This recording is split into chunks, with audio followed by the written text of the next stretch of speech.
Scotland. The odd one for Northern Ireland, but again in the south it is mostly dry and bright with sunny spells, but it won't be as humid as recent days.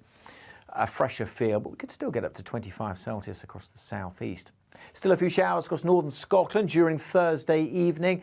1 or 2 for Northern Ireland, blown in on a fresh northwesterly breeze. Elsewhere, most places dry, perhaps 1 or 2 showers coming into northwest England as we start Friday.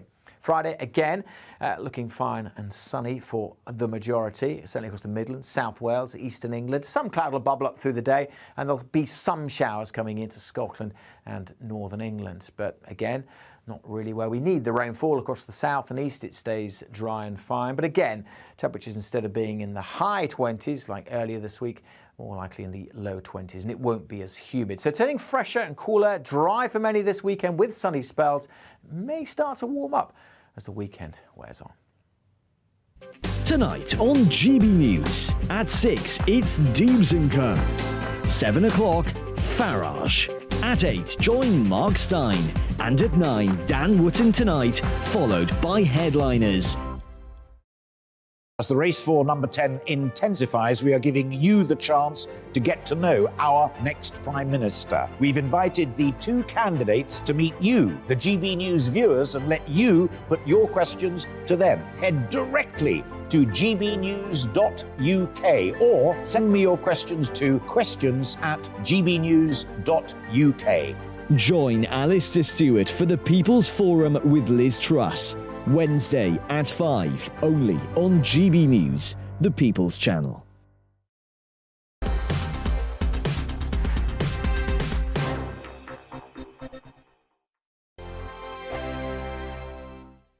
We are GB News. We're right across this great nation. On TV. On radio. On digital. Absolutely everywhere. We don't talk down to you. We embrace all voices with honest and civilised conversation. We are not part of the establishment. We're one of you. And we're only getting started. Join us on GB News, The People's Channel. Britain's news channel.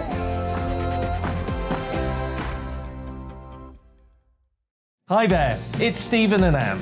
At breakfast from 6 a.m, you'll always be caught up with everything you need to know, the latest headlines, opinions and debates. We'll bring you the good news and the bad, but most of all, we're here for you. Remember, send in your views and let us know what you would like us to talk about. That's because we're your news channel. And every morning at 6 a.m, it's breakfast on GB News. My name's Tom Harwood and join me 9:30 a.m. every weekday for The Briefing, your one-stop shop for everything you need to know about what's going on in politics today. I wonder if this is a deal that might need to be like the biscuits in this factory, twice baked. Is there not an opportunity here to win out against the extremes? Tom Harwood, GB News. What are you going to do about it? Things should have been done differently, and they certainly are being done differently. Don't miss it. The Briefing with me, Tom Harwood, 9:30 Monday to Friday on GB News.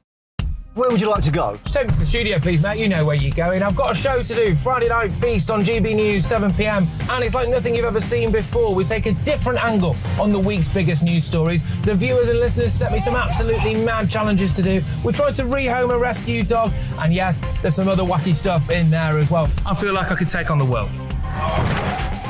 Well, that's that. Friday Night Feast with me, Patrick Christie's, every Friday, 7 till 9 p.m. on GB News. Be there.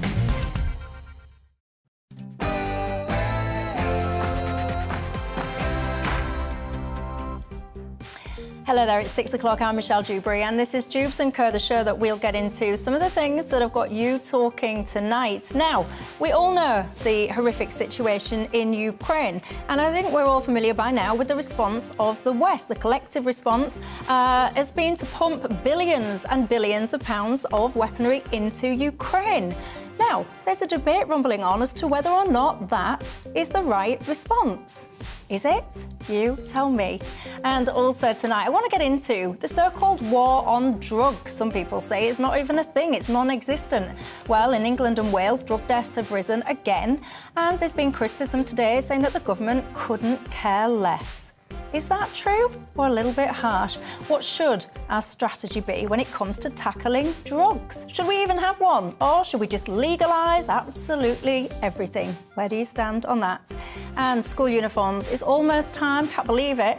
School holidays flying quickly, but it's almost time to go back to school. Many parents will be filled with dread when it comes to the cost of school uniforms. It's got the conversation rumbling again as to whether or not school uniforms should be a thing or should they be scrapped altogether. So that's what I want your thoughts on tonight. And joining me to debate those issues, Peter Hitchens and Mo Lovett. So we'll get into that in just a second. But for now, let's get ourselves up to date with tonight's latest headlines.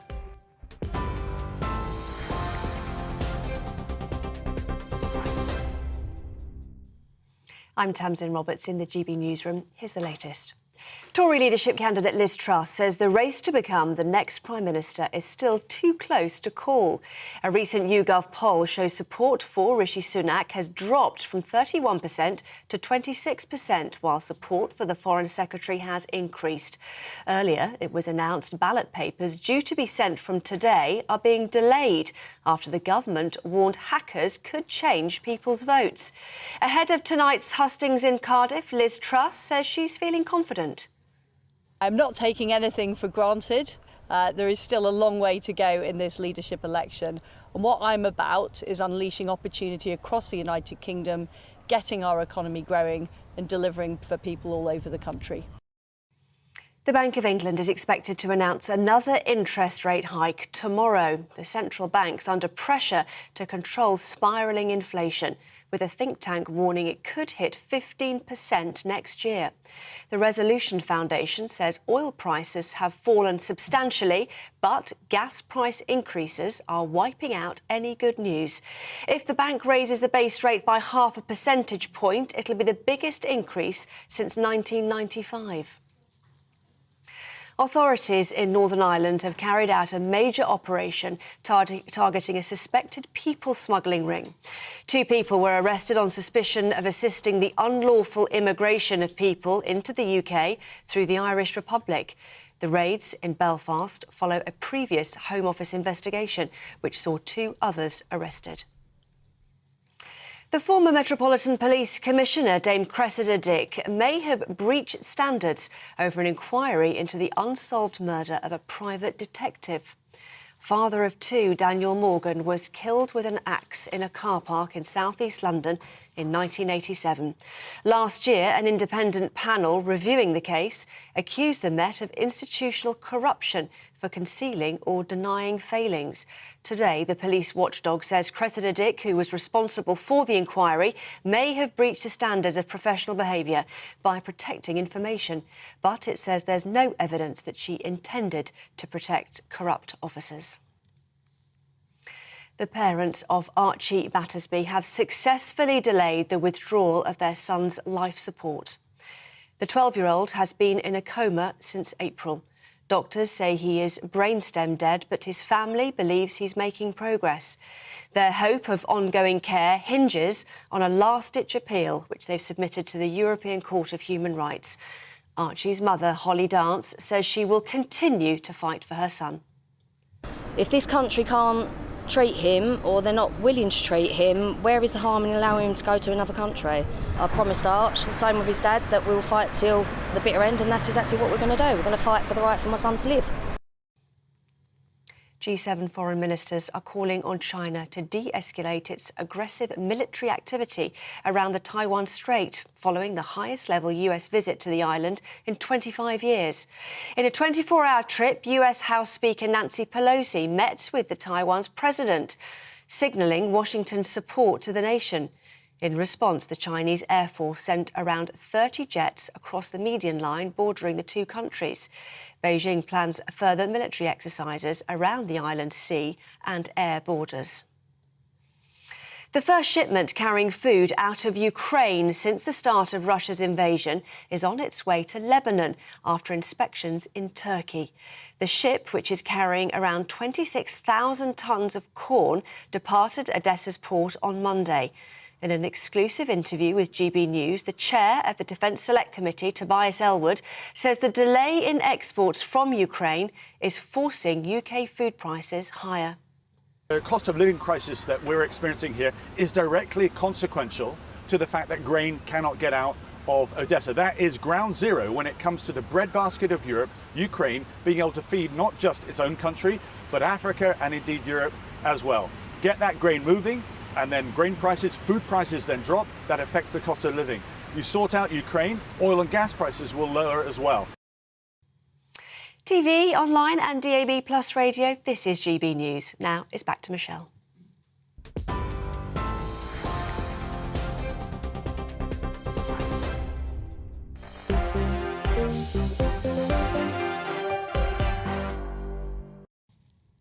Thanks for that. I have to say as well, every day a lot of people email me saying, why aren't you discussing the case of Archie Battersby? Lots of people want to see that debated, but I have to be honest, there's just something. There's a little boy, a little 12-year-old there, and it's just a horrendous, horrendous situation. I can't imagine being the parent of him.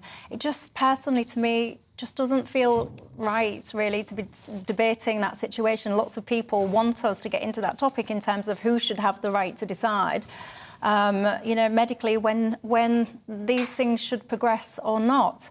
But for now, you know, all I can say is my thoughts, of course, are with Archie's family. Right, getting on to the topics for today, keeping me company until 7 o'clock tonight. My panel, we've got the Mail on Sunday columnist Peter Hitchens and the writer and researcher Mo Lovett. Good evening to both of you. And you guys know the drill on Dewbs and Co by now, don't you? It's not just about us here and our thoughts, it's about you at home as well. So you tell me what's on your mind tonight. What do you think to the stories that we'll be getting into? We'll be discussing Ukraine, specifically the response of the West, the UK's war on drugs, or as some might say, there isn't actually a war on drugs, should there be, and also school uniforms. So we've got that coming up. You can get in touch on Twitter if that's your thing, at GB News, or at Michelle Dewbs. If you haven't already, you can subscribe to us on YouTube, listen to us on the radio as well on DAB+. So wherever you are watching or listening tonight, you are very welcome indeed. Lots of you guys have started getting in touch already. The school uniform is the conversation. I don't know why. That's really captured people's attention today. It was getting you all talking on social media as well. Debbie says, absolutely, children should wear school uniform. It's much harder to wear your own clothes. The pushback to that, though, Debbie, would be the expense of it. A lot of families are struggling. So let me know your thoughts on that, and we'll be coming into it a bit later on in the programme. But first up, let's talk about Ukraine. Let's be honest, we all know the situation, the devastating situation that's occurring in Ukraine as we speak. There's been an almost kind of collective response from the West, hasn't there? Understandably, to support Ukraine as best we all can. The result of that has been billions of pounds worth of weaponry, military aid sent into the country. Now, that has, as a response and a reaction, divided opinion. There are some people that would actually say that that is not the right approach. It's going to prolong the situation, that actually there should be a much more effective focus on trying to create peace in that country, whatever way that would look like. I've got to say, this is quite a controversial conversation to have, because I'll start with you, Mo. The second you start trying to debate, is the response right, I will predict it now. My inbox will be on fire with people saying, never support Putin, you know, don't be a Putin sympathiser, and around you go. So I want to make absolute clear here, because I do feel I need to add this caveat before I even have this conversation. Nothing should be beyond scrutiny or discussion or debate. I think that's very healthy. So I'll put that to you. Is the response of the West currently the right one? Well, I think the way you've introduced the topic is actually very interesting, because I think there are people looking at the overall situation and saying whether or not they're anti-Western, if they don't like Western imperialism. That's Jeremy Corbyn's stance, that he doesn't think the West should be intervening in Ukraine, or people may have views pro or anti-Russia. But for me, the issue really at heart is about principles. And it's about the principle of sovereignty.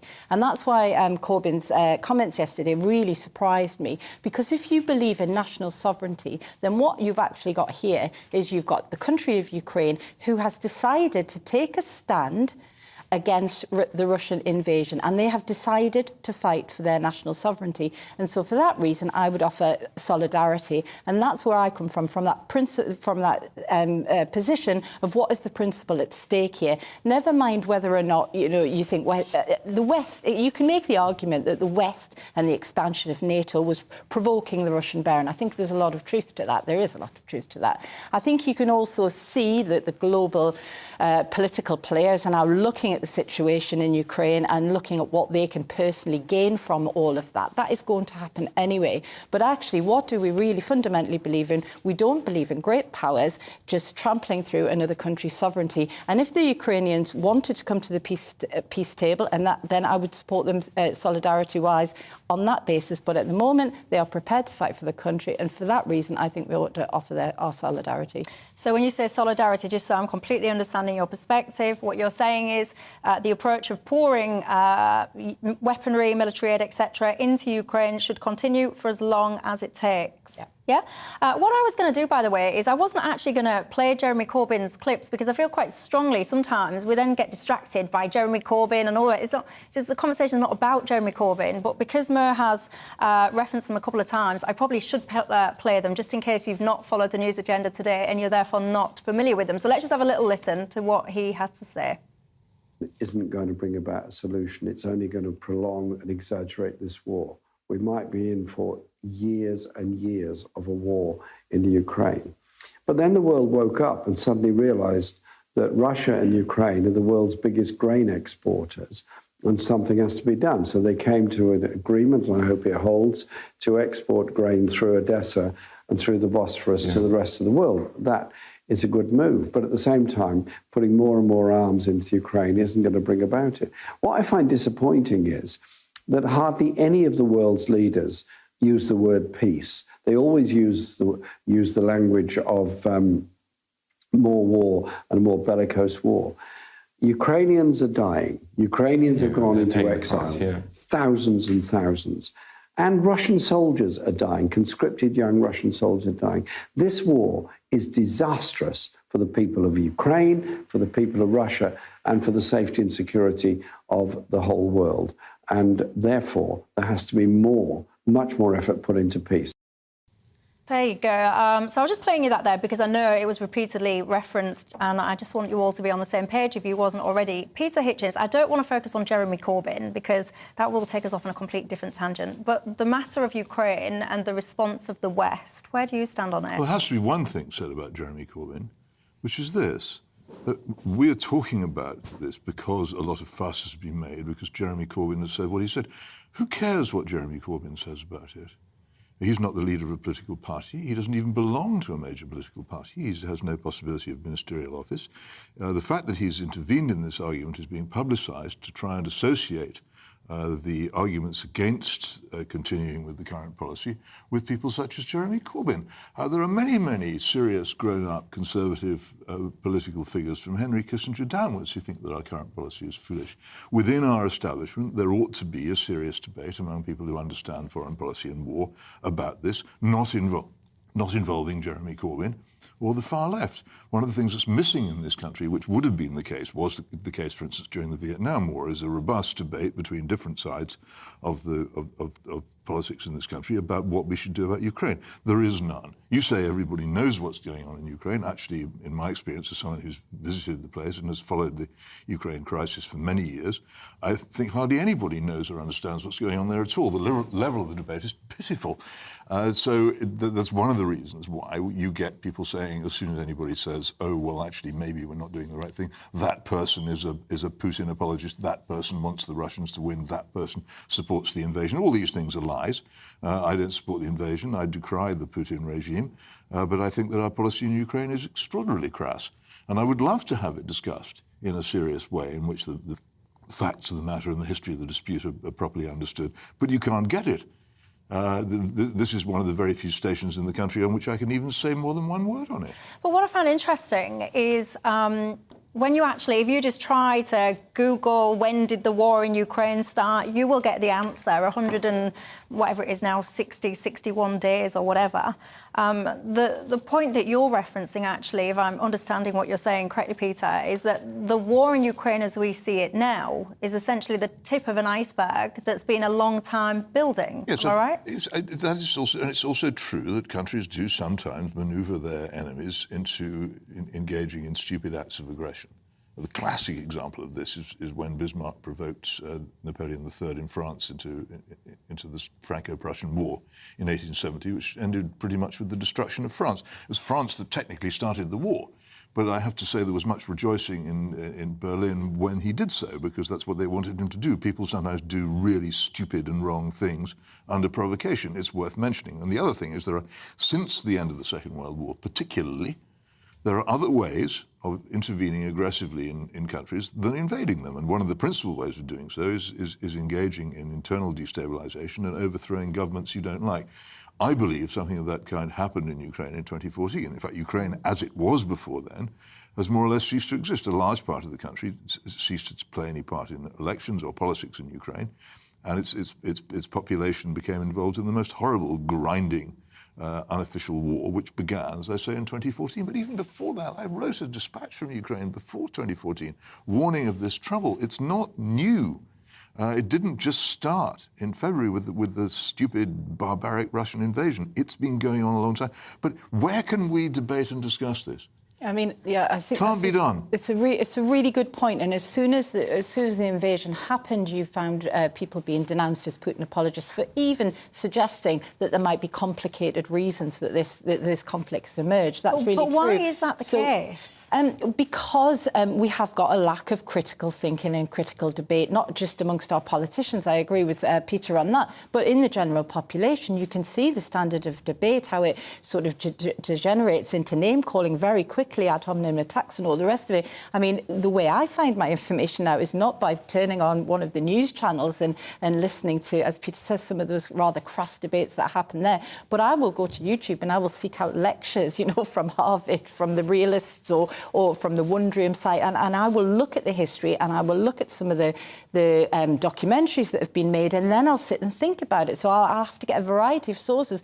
We can't turn on our television set like we once could and have a really sensible debate about these things. You have to go into your own research because the media has become such a kind of propagandist arm for its own opinion. Then in doing that, how do you know what you can trust and what you cannot trust? And again, actually, you're more or less forced to the reading of small circulation specialist magazines such as Foreign Affairs to find out what's going on in these matters if you want it factually covered by people with reliable pedigrees. And what you will find there, for instance, is someone such as Robert Kagan, who's married to the Victoria Nuland, the principal person in the State Department concerned with Ukraine policy, saying, yes, the Russians were provoked.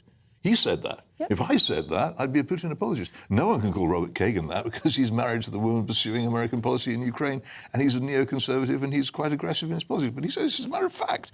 And why can this not be said?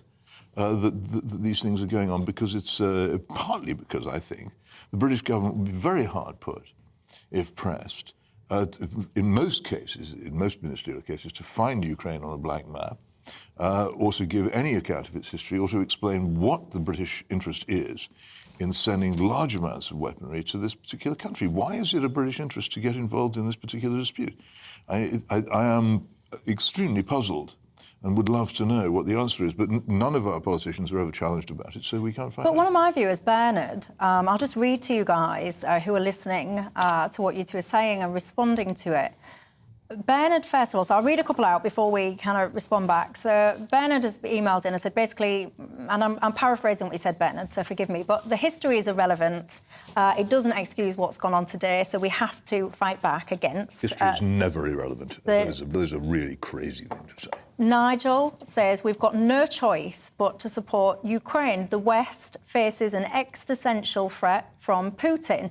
Someone else says if we don't stop Putin in Ukraine, he will not stop. He will continue and he will go on and on. But this is just stuff which people have got off the internet. They don't know. They couldn't give you the strength of the Russian armed forces or the Russian economy or give you any reason to believe that these things were true. They've just repeatedly said but it would be very, very hard in a serious discussion where facts were deployed to justify them. But people will say you cannot have a power essentially invading a sovereign territory, full stop. Well, that was the case in Iraq, but the United States and Britain did it. For instance, it's something which this country has done in recent history. So you can have it. It does happen. I was critical of that. But what you also cannot have, it seems to me, is powers intervening in the internal politics of the country and supporting violent mob coup d'etat against the existing government, as happened in Ukraine in 2014. You can't have that, but it happened. And there was no protest against it, and most people don't even know it took place. They know much more about the failed attempt to take over the Capitol in Washington at the end of the Trump administration. I mean, I think this is a very different conflict to Iraq and to Afghanistan in that it's not motivated, it wasn't motivated initially by Western intervention. I think that's the difference. I think what you see, and I agree with you about the kind of Foreign Office and the kind of characters that we've got and their ability to understand strategic military operations, geopolitical changes that are happening across the globe. But this was, this was the invasion of a sovereign country. And I think the West had a moment where they paused, where they didn't know what their approach would be. I don't think, like you saying, what is the Western interest? I don't think that was immediately apparent. I think they're kind of picking up the pieces. During the long unreported period of the war, which nobody knows about, between 2014 and now, when there was serious fighting going on and large numbers of civilian deaths and nobody knew or cared about it, the person principally calling for an attempt to arrange a peace treaty was one Volodymyr Zelensky, I apologize, you should use the Ukrainian pronunciation for his name, who stood for president on a platform of peace and called for negotiations with Russia to bring about that peace, and had a serious proposal for peace, which was then sabotaged by political factions in his own country who didn't want him to have that peace. There was a deal. I mentioned this before on this channel. I'll say it again. It was called Minsk II. There was a deal under which peace could have been maintained without any loss of territory to Ukraine, and that deal was supposed to be supported by the major powers. They did nothing to bring it about, and as a result, we ended up with war. If you really think that all this started with the actual Russian invasion, then you're just completely misinformed about the events and but the nature. I don't think people do think that. They do. I actually think that they do. A question that's coming through on the inbox, or a sentiment that's coming through on the inbox is, we're talking vast sums of money here that are going from the West into Ukraine to try and help the Ukrainians prevail, not just militarily, but obviously humanitarian aid as well. Now, there's something called the Transparency Index, the Transparency International Index. This index in 2021 rated Ukraine as the second most corrupt country in Europe. And people are pointing out that into my inbox. Is that something that should concern people or not? Well, there's been a portrayal of Ukraine as if it was some sort of sainted country where everything was wonderful. It's not. It's like many of the countries under former communist domination. It does have a serious problem with corruption, and indeed with government and with the rule of law. And it's not by any means a perfect state, and the idea that it is, or that it should be treated as such, is another of the mistakes. But that wouldn't be a reason, particularly, for not sending humanitarian aid. I'm very, very much in favour of sending humanitarian aid to Ukraine, because I'm horrified by the terrible things which are happening to the civilian population of that country as a result of this, which we must do everything we can to alleviate. But that's completely different. That's pouring water on a fire, trying to put it out. It's trying to cool it down. But at the same time, we pump petrol onto the fire by sending weapons and ammunition to keep it going. And there's no sign at all. I keep saying this in every major conflict of my lifetime until this one. There was a huge effort to make peace. In this case, there's been no such effort at all. There you go. Has there been enough effort to create peace when it comes to the conflicts in Ukraine? You tell me. gbviews@gbnews.uk is the email address you can reach me on. I'm going to take a quick break. When we come back, I want to talk to you about drug deaths in the UK. The number of heroin-related deaths in particular have risen here in England and Wales. Does the government care enough about it? You tell me, and I'll see you in a couple of minutes.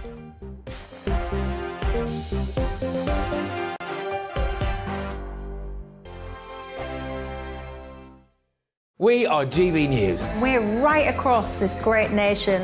On TV. On radio. On digital. Absolutely everywhere. We don't talk down to you. We embrace all voices with honest and civilised conversation. We are not part of the establishment. We're one of you. And we're only getting started. Join us on GB News, The People's Channel. Britain's news channel.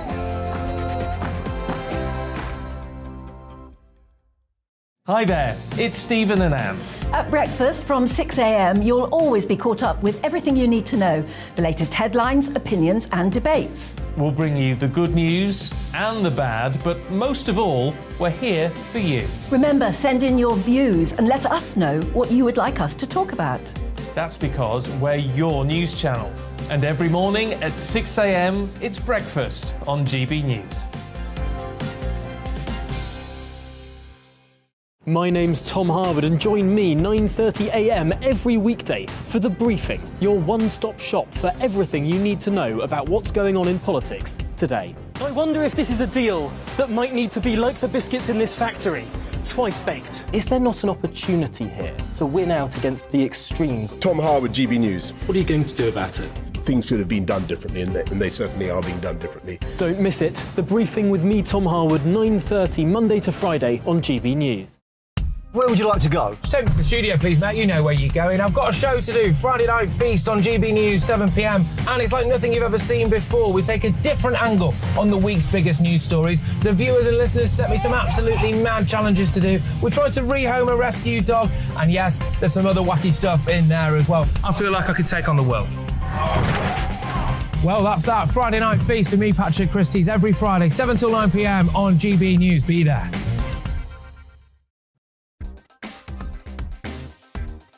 Coming up on The Mark Stein Show, we speak to the mother of one of the victims of grooming gangs in Oldham after the council decided to give her an ASBO for standing up for her own daughter at an official meeting last month. How statsman Jamie Jenkins will be shining a light on some dodgy death figures. Plus, the big shut-up continues and Conservative Woman editor Kathy Ginger will be pointing the finger at Twitter after she was blocked from the platform. All that and more on The Mark Stein Show tonight from 8 o'clock.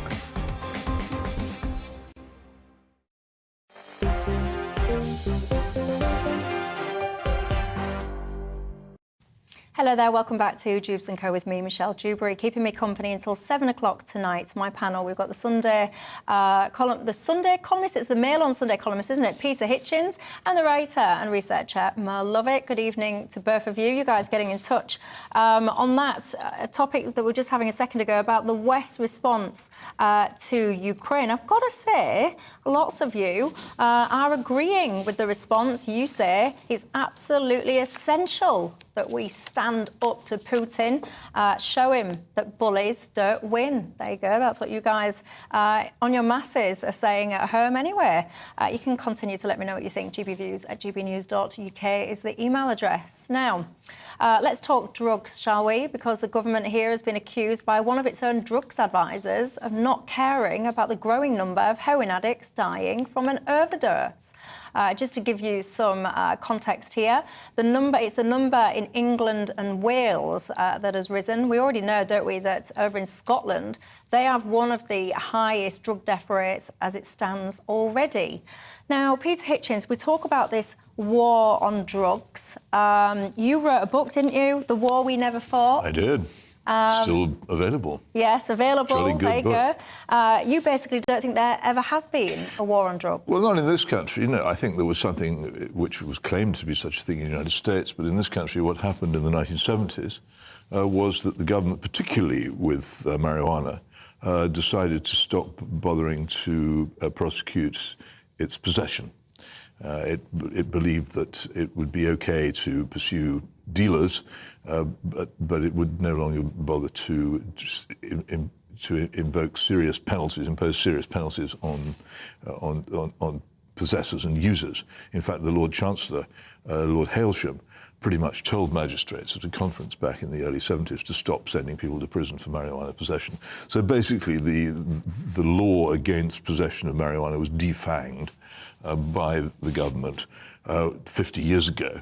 And as a result, its use has hugely, vastly increased. The penalties have grown smaller and smaller and smaller until the police, first of all, said, they had this thing called a particular type of caution, which then was abandoned. And they basically stopped doing anything about marijuana possession at all. So people with marijuana supporters gather in central London and smoke it, and nothing happens to them, even if they do it in front of the police. So we have given up the key activity which would actually reduce drug taking in this country, namely deterring it by prosecuting and punishing people who break the law.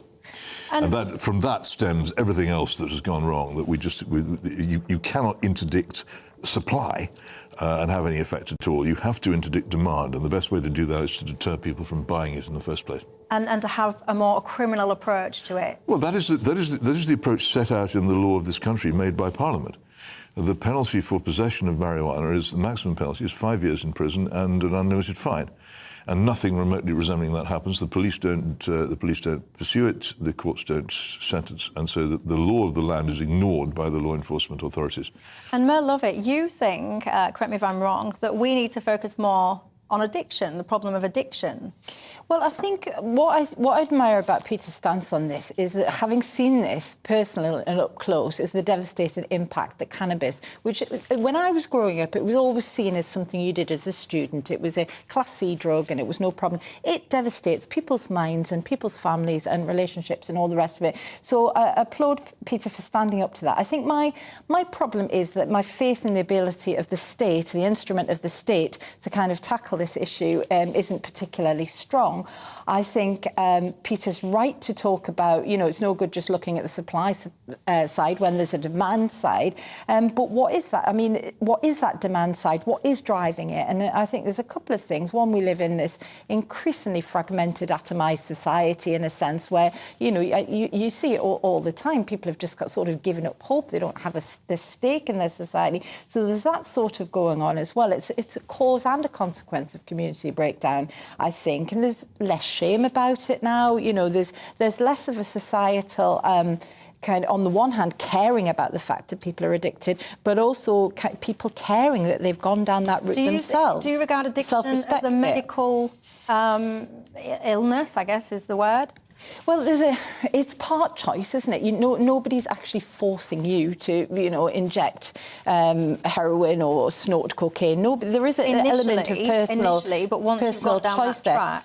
Well, yes, and I think there are, funnily enough, I've just been to a prison visit today where they have a detoxification programme for people who've come in who are addicted, and it seems to work very successfully, but obviously that's a kind of a very specific monitored situation where that's happening. I don't know if you could necessarily roll that out society-wide. Where I'm less keen is, where I think we should do, is look across at the United States and places like San Francisco who have completely screwed up their drugs policy, and take lesson from that, because they've become overly permissive in just kind of allowing addicts to go down the street and inject themselves and all the rest of it. So, yes, I think addiction is a problem, but there is an element of choice, and why are people making that initial choice in the first place, I think, is the problem. Yeah, and this is a sense. The reason I'm asking you that question is, I mean, I've got to say, you guys at home, you're pretty harsh. Phil has said, Michelle, you can't get addicted if you don't take drugs. Simple. Who else? Let's see, I just saw another one come flying in, and now I've lost it. I thought it was a really interesting comment that you just made. But what you were basically saying, here you go. I mean, I think this is quite harsh, but I don't know what you guys will think to this. The question, I guess, is we're talking about how do you deal with people's drug use? What is it? Do you treat it as a medical issue?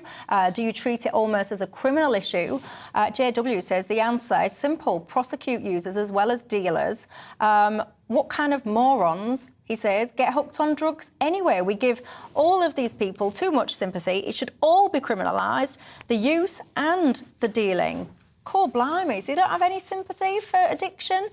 Peter Hitchens, you wrote a piece, The Fantasy of Addiction, back in 2017, where you were, I mean, it's a long piece, so I'm going to shorten it. You're basically saying that you don't think... It is a long piece. Yeah, yes. You're basically saying that you didn't think that addiction was No, it's a fantasy. An illness. It's a fantasy. Invented by people to... It's all part of a general attempt to abolish the idea that we have free will in a society. Take, for instance, what happened in Vietnam. Tens of thousands of American soldiers began to take heroin in large quantities in Vietnam, and the authorities were extremely worried that when they came back to the United States, they'd have a huge problem of heroin addiction. And when they did, in fact, get back, almost all of them gave up There was no noticeable effect with the supposed treatment programs on those who didn't give up. They simply gave up because they weren't in Vietnam anymore. And many, many people in this country take what is effectively heroin when they're in National Health Service hospitals, and when they leave those hospitals, they don't carry on taking it. Are you talking about people methadone? take, no, I'm not talking about methadone, I'm talking about, for instance, pethidine. Right. But basically, these are all versions of what we call heroin. People do not need to take it for life. Nothing compels them to do so. They can stop. We all know people, I imagine, you know people who've given up smoking. We all know people who've given up drinking. They're extremely hard to give up, but people give them up because they want to. If you tell people they can't give something up, they're less likely to do so. You should interview Anthony Daniels, who also writes under the name Theodore Dalrymple, a former prison doctor. He's extremely interesting on the issue of heroin addiction and on its basic falsehood and the supposedly terrible withdrawal effects which people are supposed to suffer, which are not anything like as terrible as they're portrayed as being. If once we start treating a personal choice in pursuit of pleasure as a disease, we're wholly misunderstanding human behaviour. If people who had cancer could give it up by stopping having cancer, they would do it tomorrow. If heroin taking is not a disease, you can give it up. Cancer is a disease, you can't. And the whole idea of medicalising it and saying, oh, these people need help, has not worked. And people say, well, you must stop this terrible business of prosecuting people for being heroin addicts. Find me an instance of such a prosecution. Just find me an instance. There was that singer, alleged, Pete Doherty, went into a courtroom to be sentenced for some previous drug event, and out of his pockets fell wraps of heroin. What happened to him? 2 parts of nothing. There is no punishment. People are not flung into prison for taking drugs. It doesn't happen. The policy that's been followed for years, the methadone heroin replacement policy, for instance, is the policy which is failing, not a completely phantasmal war on drugs, which never took place. Chris has written in, one of my viewers, and said, Michelle, I absolutely disagree wholeheartedly with both of your guests' views. When it comes to the concept of addiction, Chris says, separate but linked, it's about time as well that people realise that alcohol is a main gateway drug. Now, John, you've just emailed in and said, Michelle, my daughter has been a heroin addict for almost 25 years. She had a great upbringing. We have no idea how she started. She's been in rehab several times, but when her supplier turns up with her fix, what is the point of it all? I never see her anymore, which is sad, and she's past the point of no return. That says John. Now, I used to live my life when I was a teenage girl in a very different way that I live my life now. And I was, unfortunately, around a lot of people that used heroin. And I saw, awful things. And I know people that have died because of heroin overdoses. And there is a difference to me between somebody sitting there and making a choice, like we talk about choices. Oh, I know, I want some pleasure for 5 minutes. There's a difference from my personal experience of having seen someone make a choice for pleasure to going much further down the line, where the experience I've had, and I'm not a medical professional, so I can't get into people's brains and say what's a chemical imbalance and an illness and what isn't. But I've certainly seen experiences where people, decent, good people, they've got past a point of rational choice. It is not. So don't start. Anymore. So don't start taking it. If we had a serious attitude towards these drugs in a society where possession of them was actually pursued by the police and punished, fewer people would start. If you really believe, and I don't actually think this is true, if you really believe that once someone has taken heroin, they're enslaved to it for life, then obviously the only thing you can do is to make sure they never take it in the first place, and that would be a good rule anyway. The question is, what outcome do you want to have? We've been doing this business of pretending that heroin abuse is a disease for decades. What we see now in terms of death and tragedy is a result of following the idea that heroin abuse is a disease which needs to be treated. It's not as a result of following the policies which I favour of punishing the possession of drugs. These policies have not been followed for half a century. It would be surprising if as a result, such policies were having an effect. The policy which we follow is the one of appeasing the drug abusers and telling them that they are suffering from a disease and need treatment, instead of punishing the possession of these drugs, which leads people to these disasters and tragedies in the first place. Peter, I agree with you that there is an element of free will. You have to choose to take that first spliff or that first injection or whatever. You also need the will to give up as well. I think that's a lot of this. Maybe you don't want to call it addiction, and I'm happy this is not my area of expertise, but there are very nuanced and complicated social reasons, like in terms of friendship groups, in terms of family networks, in terms of community networks, where people are just, if you go to AA, Alcoholics Anonymous, they will tell you may have to break with your friendship group. If you want to give up alcohol and they go out on the lash every Friday night, you might have to break with that social circle. And then imagine that. So I don't disagree with any of that. And it seems to me that a society which says to the heroin abuser, "You poor darling, what you need is treatment," is actually making it far less likely that that heroin abuser is going to make the effort to give it up. And by the way, on the issue of alcohol, by the way, alcohol is a terrible drug, and it's totally legal, and it's irreversibly legal, and nothing can be done about that. Would it really be sensible to use the disaster of alcohol as an argument for having more legalised disastrous drugs? Seems to me not.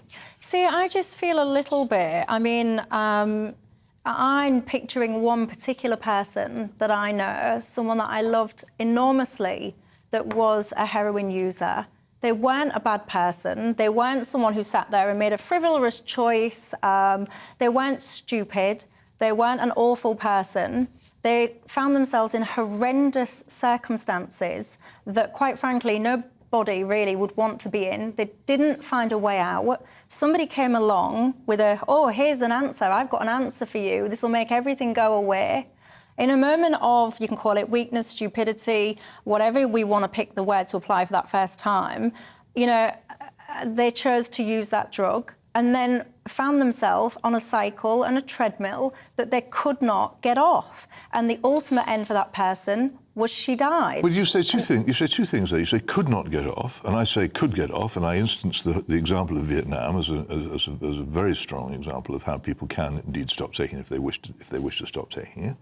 And you said the whole idea that you just say, oh right, I was in these terrible circumstances, somebody offered me heroin. Is there anybody in this country, anybody, who doesn't know that heroin is bad for you?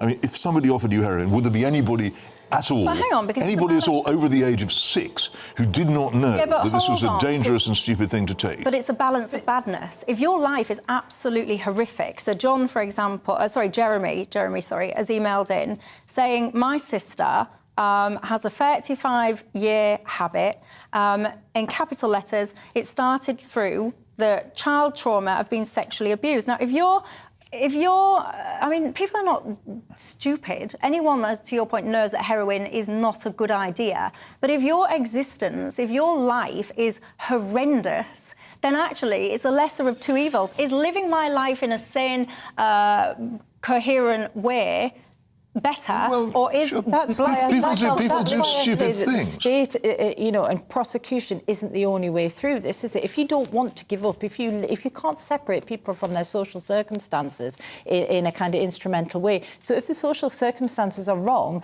then obviously we have to look at that as well. There's a societal problem as well as a problem of the law not being strong enough. I think that's what I'm saying, Peter. It can't just be done at the level of legislation. Well, I've got to say, most people are agreeing with you. Isn't that a surprise? But here's the thing. People may not be stupid. People do stupid things. You see them. They drive far too fast on the roads and dangerously.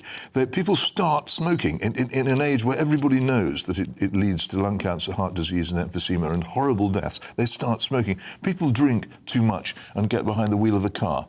People do stupid things, and they're deterred from doing them by the criminal law, which does us all a great service. Well, there you go. Keith, you've emailed in and said, let the addicts die. We don't need them in our society. You can't say that. Keith, what an awful thing to say. I don't know if you know anyone that's been addicted, whether we can debate what causes an addiction and what an addiction means. I don't know if you know anyone that has been addicted to things like heroin. I certainly do. They're not awful people. They're not a different person to you and I. They're people like us that have made poor choices.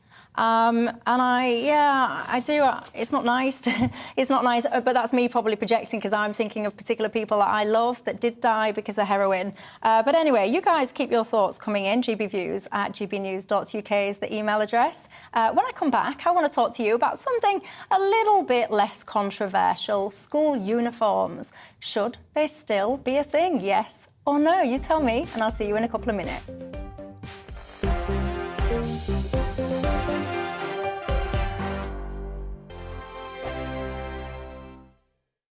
We are GB News. We're right across this great nation. On TV. On radio. On digital. Absolutely everywhere. We don't talk down to you. We embrace all voices with honest and civilised conversation. We are not part of the establishment. We're one of you. And we're only getting started. Join us on GB News, The People's Channel. Britain's news channel.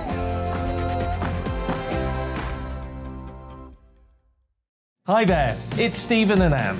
At breakfast from 6 a.m, you'll always be caught up with everything you need to know, the latest headlines, opinions and debates. We'll bring you the good news and the bad, but most of all, we're here for you. Remember, send in your views and let us know what you would like us to talk about.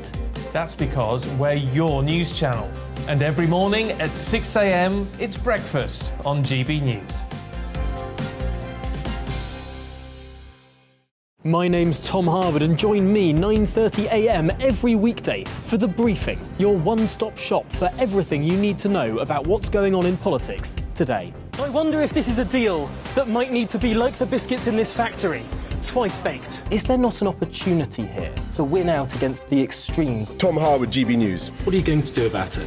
Things should have been done differently, and they certainly are being done differently. Don't miss it. The Briefing with me, Tom Harwood, 9:30 Monday to Friday on GB News.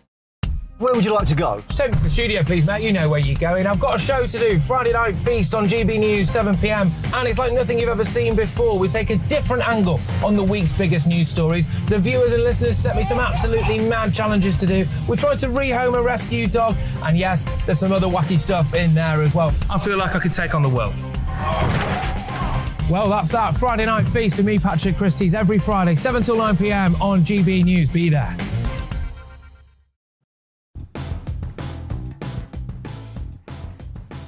Coming up on Dan Wootton tonight, he exposed the scandal that helped bring down the PM, but now Chris Pincher accuser and former Olympic rower Alex Story wants Boris to stay in number 10. He'll join me live. Plus, it's a blockbuster night of opinion courtesy of top US journalist Megyn Kelly, columnist extraordinaire Rod Little and best-selling writer Lionel Shriver. And as ever, I'll break down the headlines of the day with my superstar panel: Daily Mail columnist Amanda Patel, entrepreneur and activist Adam Brooks, and broadcaster Ashley James. That's Dan Wootton tonight, Monday to Thursday from 9 p.m. till 11 p.m. on GB News.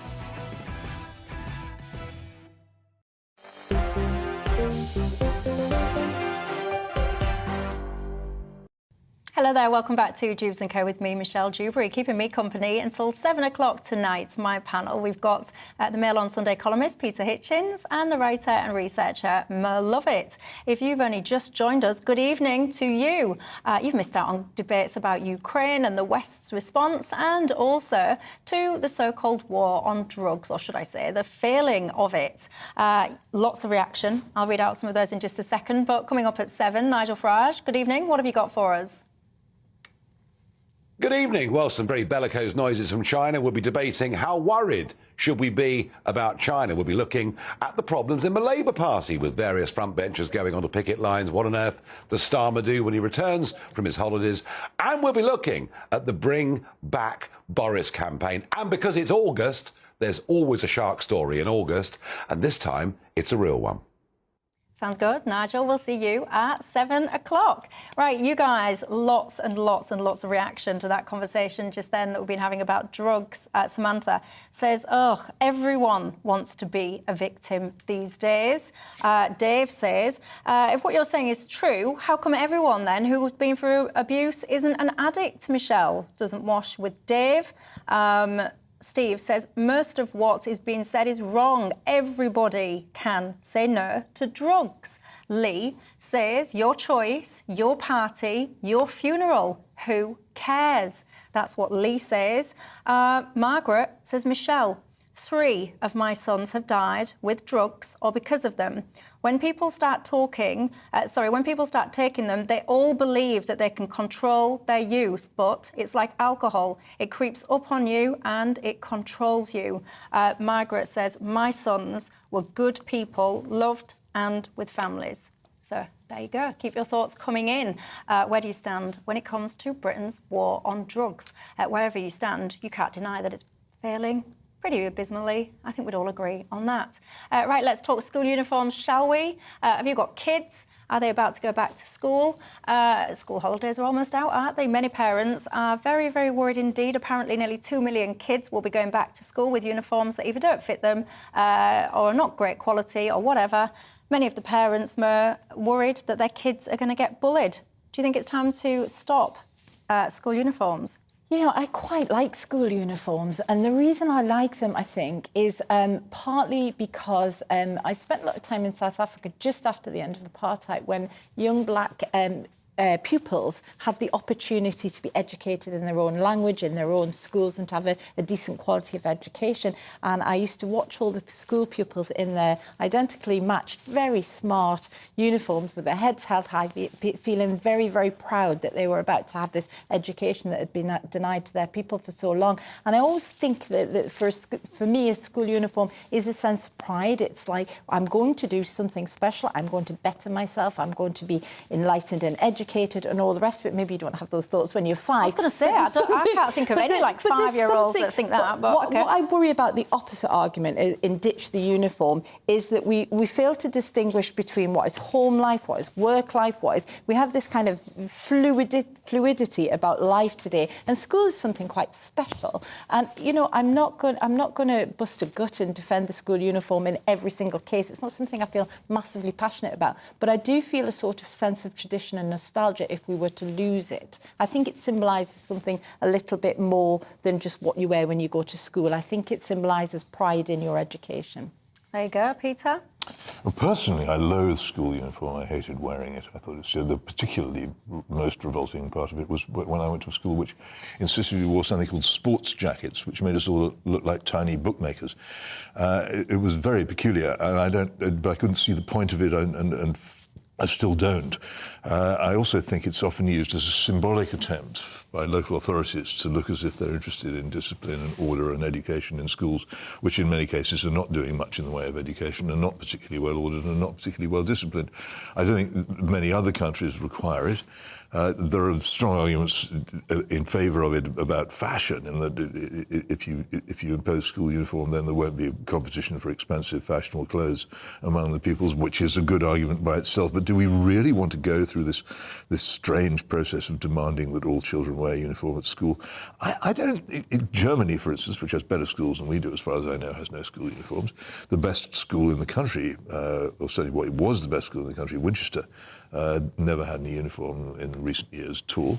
I'm unconvinced, and I would really need to see some strong evidence that suggested that it improved education, order and discipline before I would support it now. Well, there you go. Ian says, school uniform does dictate some form of discipline and standards, and it must stay, should I say, is what you think. Patricia says, definitely keep the school uniforms. I brought up 4 boys. If they could wear whatever they chose to, it would have been an absolute nightmare. Paul says, uniforms should absolutely stay. It helps kids playing truant, or twagging, as I would call it. And you're onto something there, actually, Paul, because then you can quickly identify who the little runts are that are over there when they're supposed to be in the classroom, and get them reported and get them back in there. So I share your view on that one. Adam says, I'm all for school uniforms, but why does everything have to have school badges and insignias on them? That is adding to the cost. I hear you. I agree.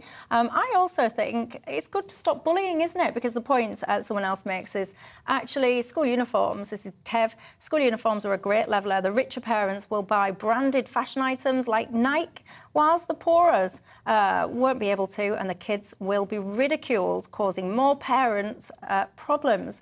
I agree with you there, Kevin. I would also say, actually, it would cause more bullying to the kids as well.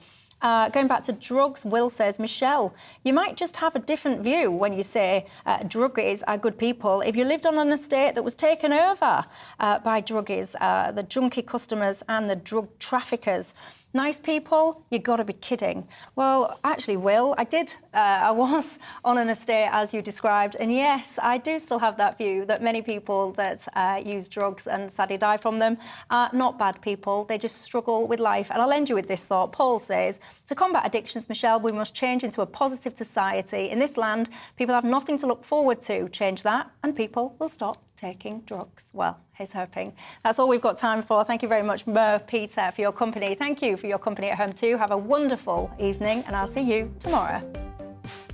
Good evening, Alex Deacon here with your latest weather update. Good news, if you're not a fan of the humidity, it is turning fresher for all of us tonight and tomorrow. Remaining dry though across the south, not much rain where we really need it. There will be showers further north from low pressure. There is this weather front drifting south that is introducing the cooler and fresher air, but it's not introducing much rain. And the warmth and humidity still there at the moment across East Anglia and the southeast, but it will turn cooler as the night goes on.